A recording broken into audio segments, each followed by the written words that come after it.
The author of this book is Tim O'Brien, The Things They Carried, and this chapter, called The Things They Carried, which is chapter 1, talks about the death of Ted Lavender and its effect on Lieutenant Cross.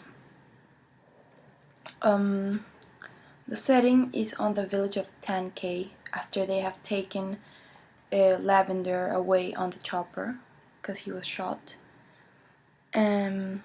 And the theme I found that was very recurrent was the weight of intangibles. The narrator, in this case, is third-person omniscient, since it's a narrator that is inside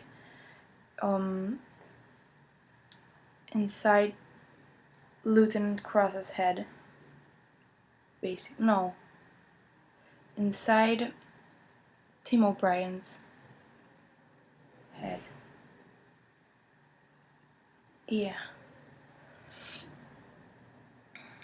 The context of this passage, as I said before, is right after Ted Lavender was killed, and the lieutenant decided to dig a foxhole and weep. And Kiowa, with Norman Bowker, were talking about how affected he had been because of the incident. The feeling, the atmosphere and the setting of this chapter is really kind of like sad, and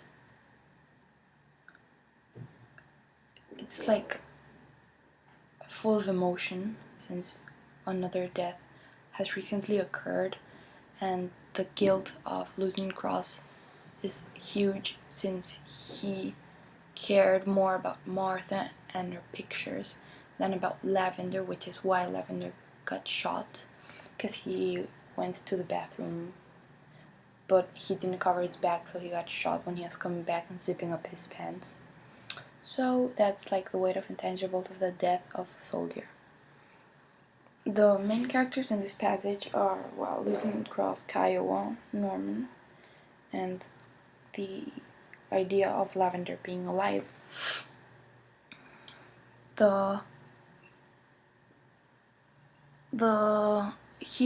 Altogether here in this passage, I will be talking about repetition, sentence length, and imagery, because those are the three stylistic devices that are mostly used throughout the passage. Oh, and simile. Okay, as I said before, the theme is the weight of intangibles, and it is shown throughout the passage. For example, that crying jag, the way he was carrying on, it wasn't fake or anything. It was real, heavy-duty hurt. The man cares. That means that the guilt of the death of Ted Lavender was driving Lieutenant Cross insane, and he, again, another quote, he used his entrenching tool like an axe, slashing, feeling both love and hate, and then later, when it was full dark, he sat at the bottom of his foxhole and wept. He was really affected by this death, and it was his guilt he had to carry, that because of his carelessness and his thoughts on Martha, which was a person that didn't exist right there, a soldier from his platoon had died. My second device is simile, and I think that simile was very important in this chapter due to the fact that it helped compare what was occurring to a greater idea in order to give more meaning to what was going on. For example, like cement, Kyle whispered in the dark, "I swear to God," boom, down.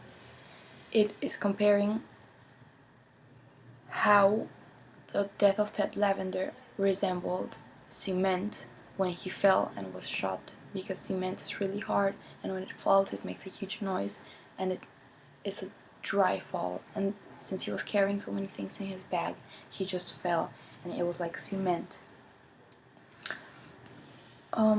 Another evidence that I found of simile was he would have to carry like a stone in his stomach for the rest of the war.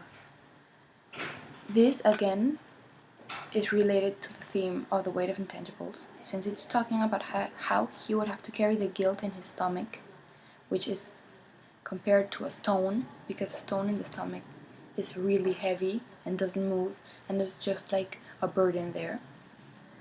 And he was gonna have to carry it for the rest of the war, because it had been his fault that Lavender had died. My main idea number 2 was repetition, which I saw throughout the passage, and there was a lot of use of the word they all throughout the passage. They as well as he. For example, Lieutenant Jimmy Cross led his men into the village of Tanakee. They burned everything. They shot chickens and dogs. They trashed the village well. They called in artillery and watched the wreckage. Then they marched for several hours through the hot afternoon, and then, at dusk, while Kiowa explained how Lavender died, Lieutenant Cross found himself trembling. I think the they is used to demonstrate a feeling of the whole platoon and all the soldiers, and how everyone moved together as a whole, as one person, following the orders of Jimmy Cross, which was the lieutenant.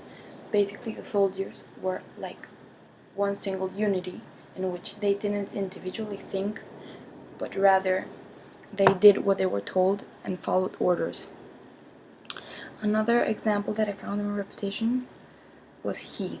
For example, he felt shame, he hated himself, he had loved Martha more than his men, and as a consequence, Lavender was now dead, and this was something he would have to carry. Again, as with the example of they, I think it helps put an emphasis on the person that is being talked about. For example, he, meaning Lieutenant Jimmy Cross. It's just short sentences saying how he felt to emphasize that the guilt and the burden was all on him. Then finally I found a synditon, sentence length, which I think was really necessary in order to make it look as if this were the thoughts of the person rather than a story being told, and it resembled the feelings, and how maybe if he was really nervous or tranquil, he would think in short bursts. For example, he felt shame, he hated himself, he had loved Martha more than his men, and as a consequence, Lavender was now dead. There are 3 fragments that are really short of 3 words, and then there's a whole sentence.